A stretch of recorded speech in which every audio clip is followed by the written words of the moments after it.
So, hello ladies and gentlemen, your friendly gooey neighborhood Benji back again with actually the first upload of 2018. We're doing my updated Zac runes loadout for preseason. Since then it is now preseason and they'll be ending sometime this month.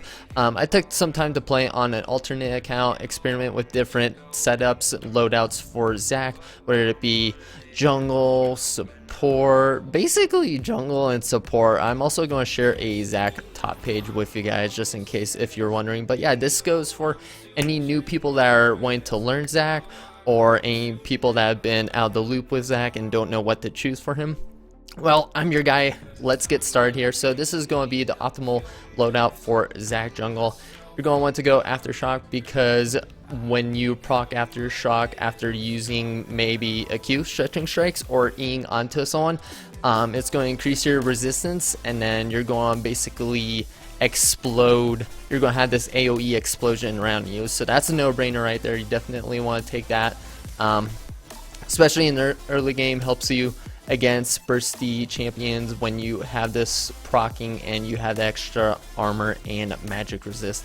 Next thing you want to tank is Font of Life. Did I say tank or take? Take Font of Life. Again, scenario, let's just say you Q onto someone, that's going to slow them. If you're playing maybe support or something, I'll also share this. But cool thing is your ADC will heal off the person that is marked. So yeah, that's pretty cool. Now this can be swapped out for either Iron Skin or Mirror Shell, but mostly you want to go conditioning because by 10 minutes you'll gain the extra 8 armor and 8 magic resist. Let's just say you're facing a team comp that is half and half of AD, AP, whatever you want to call it, so you don't know what else to go. But let's just also say that our team is mostly ADCs or carries, an AD team. You'll want to go Iron Skin, likewise Mirror Shell for the AP burstiness champions. Now, I've seen multiple Zac one tricks also change these out for separate things. All of them are pretty good. Some people say Overgrowth is a newbie node to take because the health you get from 8 monsters or creeps that die really doesn't benefit Zac. It's still health he's gaining, but the numbers just isn't that much, especially if you are behind and no minions or monsters are dying near you. You can't go Overgrowth. Let's just say you want to do raid boss Zac. Maybe that'll add some extra health to your pool. But Revitalize is going to be my choice because Zac's going to be healing off the blobs. You want to be healing and have as much health sustain in the jungle as possible before you come gank a lane. Second win, I'll get to second win when we get to one of my other pages. Now, here's the thing with the second page with sorcery. I'll get to another page here soon, but Ultimate Hat and Transcendence are your best choices here because Ultimate Hat, more times you use your ultimate, Let's Bounce on Zac, the less of a cooldown it's going to be on. Or wait, did I mix that up? I'm sorry. You'll basically have your ult faster the more you use it because it stacks. So you definitely want to tank that. Transcendence after the first 10 minutes, or not 10 minutes, when you hit level 10, you're going to get 10% CDR. This is extremely useful since then, now that these runes do not offer any customization as the last runes and masteries, you cannot have that early game CDR. But however, there's also an optional secondary page that I also want to show you guys because I've been running this page, and honestly it is Resident Sleeper OP. Like, it is super cool. So what I would want to take for the first node is Magical Footwear. Hear me out, it's a hit or miss because you cannot buy boots until the first 10 minutes of the game. But again, hear me out, if you get a takedown, I'm pretty sure this also goes for assists. It takes 30 seconds off the boots. So say if you get assist or kill, that'll be 9 minutes 30 seconds. If you get another assist or kill, that's going to be 9 minutes, etc, etc. So this is really actually pretty cool. Saves you 300 gold. So why not take that? And then you'll want to go Cosmic Insight. I'm so sorry. Cosmic Insight because it's going to add 5% CDR, so you'll have that CDR in the jungle. Excuse me 1 second. Good old water. And then you'll also have 5% max CDR, Sunder Spell CDR, Item CDR, blah blah blah blah blah, which actually goes pretty well with Smite. And let's just say if you have to build Locket to protect your allies, your carries, that's also very useful. So that is what I'd go for my jungle. Again, you can mix or match whether to do this or do the sorcery I want to show you. Now, when it comes to Zac support, did I make a page for Zac support? No, I didn't. All right, well, I want to show a page I have for Zac support. Let's just say this is Zac support right here. So you want to still take Font of Life, but at times I'll find myself switching to unflinching just due to the fact that supports nowadays are choosing poke heavy supports, stuff like Zarif, Brand, Karma, basically supports with lots of CC. This helps whenever you're trying to win those trades in lane, because you're the tank, you're going to get focused either way, so that helps a lot. Again, conditioning can be switched out for Iron Skin or Mirror Shell, depends on the comp. Revitalize should be changed out for second wind, because like I just said, if you're the tank and if you're getting poked, that's going to help with some of the health regen. Now the only thing I want to change on the secondary is is Celestial Body. I know this sounds kind of stupid. Again, this is Resident Sleeper OP. Trust me, you gain 100 health permanently in the early game, but you do 10% less damage to the champions, creeps, monsters, stuff like that. Again, this might not sound good at all, but hear me out, it's pretty good actually. Again, especially since then you are Zac, you are a tanky blob. If you're getting focused, I believe this page setup gives you 920 HP with Relic Shield. I haven't checked that in a while, but yeah, this is actually pretty good because Zac doesn't really do enough damage anyways in the early game, especially in lane. So why not just take the extra health and not do as much damage, because you're going to be the tank anyways, and you can take all the hits for your ADC so that he or she can go in, you know what I'm saying? So this will be the ideal setup for Zac support. So the only other thing I want to share with you guys is, let's just say you want to play Zac top. Now, I would not recommend playing Zac top because it's not good right now, just due to the multiple nerfs he's gotten within the past couple months after his rework. But this is kind of a, I guess, a slap together Zac top page. I actually have two of these because I want to explain some things. So this will be, let's just say this is Zac versus maybe Fiora or Kled or a melee tank top. So again, you want to go Aftershock. I can see in some scenarios Grasp of the Undying being also another good option, because you can get a couple sneaky autos and then you gain permanent health each time you proc it. So that'd be pretty good. You'll have to see how that is. I'm gonna put a disclaimer out there. Again, I've not tried this out. I've just seen some people use this setup. So again, you just gotta mix and match, experiment, see how this goes, because again, Zac is not very good right now. You want to take Unflinching, Iron Skin, second win, and then with this, you could probably again mix or match. Cheap shot DMGing champions with impaired movement actions deal 12 to 30 bonus true damage. I'm guessing that's extra true damage whenever maybe you E onto someone or you use a Q against them. Or wait, this isn't Zombie Ward, this is Ghost Portal. Which would be better? No, Ghost Portal. Ghost Portal is pretty good, help you stay in top lane so you can ward Tri-Bush or ward another bush behind you, so you can be on the lookout for them ganks. If you don't want to do that, I think Ravenous Hunter would probably be your only other option, because you're healing for a percentage of the damage you deal. So since then Zac needs his blobs to sustain and reduce the cooldown on his W, why not heal more? So you can also do that.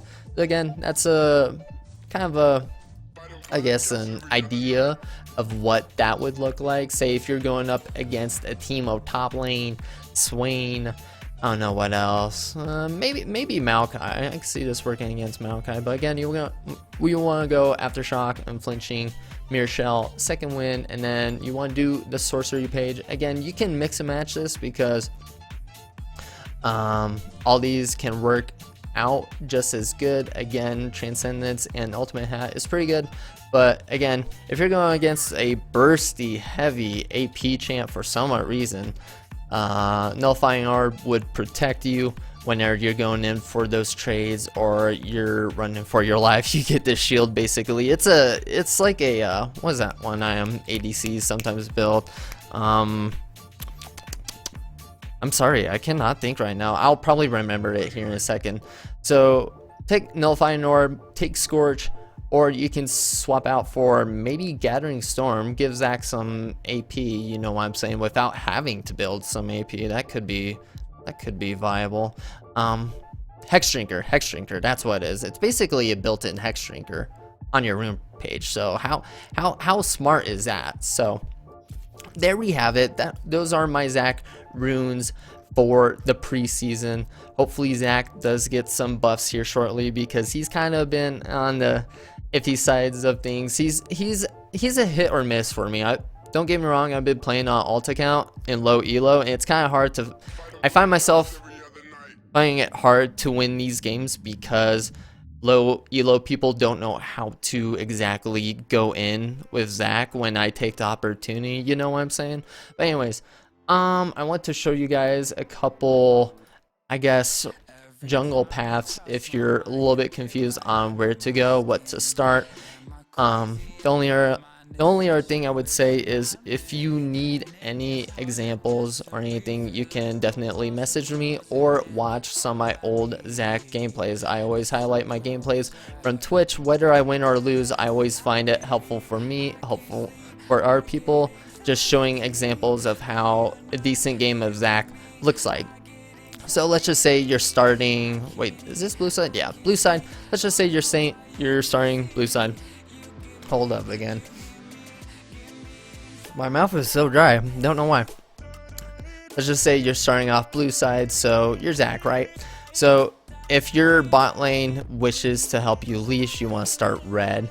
And normally what I do is when I start red, let's just say you're going against a jungler that knows how to counter jungle, so a Kha'Zix or an Evelynn, a Xin Zhao, a Master Yi maybe. Your ideal pathing would be to start red, hurry up, get red, don't use smite. Normally people use smite. Do not use smite on your first camp, I swear to God. Get red, then you want to scurry on over. You could probably do wolves if you wish to choose so, but again, like I just said, if someone's going to counter jungle you want to get your blue. Alright, so you want to get your blue, then you can do wolves, or then you can get Gromp, maybe Scuttle. But since then you're up here in top lane, you want to look for a gank up top lane. Vice versa, let's just say you're on red side, you want to do red or here, and then you go do wolves if you want, do blue, and then you can look for a gank down bot lane. Now one thing I've been trying to abuse recently is trying to not be as much reliable on my team and then be kind of a solo kind of, like, I don't know how to say this. So let's just say they don't want to leash you for whatever reason. They're just smart asses. They tell you, oh, you go leash yourself. Okay, so they tell you that. Then you go do raptors. You can totally do raptors, totally fine, as long as your W hits all the raptors, especially the big one, because you'll be healing off them and you'll be doing an even amount of damage to raptors. And after you do raptors, you want to start Q. You want to take red buff, but you want to start to kite him out here to the bush. And the reason why is because you want to use Zac's stretching strikes to Q on over, hit one of the Krugs, and then pull him back into red buff, so it spawns that extra chunk of goo so you can pick that up. So again, take red buff, you want to kite it out here, and then you should be fine. You could pop a potion if you want, and then normally there's a blast cone right here. You can hop on over, do Krugs, smite one of them, and then by that time you'll be level 3 and you'll be half health with red buff. And then what I usually do from there on out, depending how bot lane is, if bot lane is pushed underneath turret, I will go into try. Hopefully it's not warded. I'll come around and then gank them. Let's just say my bot lane has them pushed upwards. I'm going to carefully sneak into the bush right here, wait for the perfect opportunity for them to get close, and then I'm going to engage with my E, use my Q, you know, combo with the W, and then that should be a free kill as well. So those are some optional routes for Zac jungle. So the only other thing I forgot to mention is the items. Everyone should know what to build on Zac. Tank, mostly tank. Some people build AP. Where is it? Yeah, here it is. So hopefully you guys can see. So again, Zac jungle, you want to take talisman, refillable pots, and a totem. So again, I've been experimenting with some of the jungle items because I've actually found all three of them to be very useful. But most of the time I do chilling smite, or I do green smite, or tracker's knife. Sorry, I didn't know what the name was, but ideal scenarios here: chilling smite. Let's just say you just need to get more closer onto the person you're ganking. You'd smite them so you get that extra movement speed. They'd be slowed, so once that you E onto them, you'll just be on top of them. They're dead basically. They can't get anywhere. Or let's just say you're running away from someone, little sliver of health, you almost have your E, you'd smite them so you can have that movement speed to get away. So that's an ideal scenario right there, is why you'd go chilling smite. But most of the time you should go chilling smite anyways. Chilling smite is the best thing. Tractor's knife is very useful, especially in low elo, since then people do not know how to ward. So why not be your own support and lay down vision for your team that isn't laying down vision, you know? So you get 2 wards, why not go tractor's knife? Helps against, again, like I said, counter jungling junglers or stealth champions. So again, Evelyn, Shaco, maybe they have a jungle twitch for some reason, that'll help a lot. Red smite again is situational because it doesn't help Zac that much on his auto attacks, because this is more for auto attacking junglers, but since then it reduces the damage from the person you smite by 20%. It's not a bad option to go against Master D or Xin Zhao, again a bursting champion that you know is going to focus you down. So you just smite them so they don't do as much damage to you. So you can do that. But again, all these are viable, but mostly chilling smite, Cinder Hulk. Now for your core build, Warmogs, definitely useful. You get, once you go above 2750 health, you will get out, sorry English, you can get that health regen. Zac will definitely regenerate his health. Let's just say you're taking a turret top lane and then you gotta rejoin your team in mid lane for a team fight, blah blah blah, or you're soloing Rift Herald. Zac's gonna heal up, so that's gonna help a lot. Same thing goes with Spirit Visage, I don't know how it's pronounced, I'm so sorry, but this is going to help you with your healing on your blobs. Adaptive Helm, again situational, against AP champs. I'm trying to think here, Malzahar, yeah, this would work against Malzahars, Teemos, Maokai saplings, for example. And then the rest of these items, again, depending on what you're playing. Thornmail is very useful for champions that are sustaining, Fiora, Nasus, blah blah blah, champs that heal. Knight's Vow, just in case you want to protect your ADC, as well as Locket. I only included Ruby Sightstone and Ida Equinox for Zac's support role. But yeah, all these items are pretty much self-explanatory. I'm so sorry for the long video, but I want to bring you guys a very detailed Zac runes, pathing, and item setup. So I hope this had helped you guys with Zac overall. Have fun out there. Don't let anyone flame you, tell you that you're bad. You're learning. Hey, it's okay. It's preseason. No one cares. But you know, give it your best shot. So I hope I was very helpful with this. Hope you guys have the best of luck with winning your games. Let's hope Zac does get those buffs here soon. And that's going to do it for me, guys. Thank you so much for watching. Leave a like, comment if this has helped you. Share it with your Zac 1 tricks or people that are getting into Zac, like I said. And have a good rest of your day. Stay gooey, my friends, and happy 2018, by the way. Bye-bye.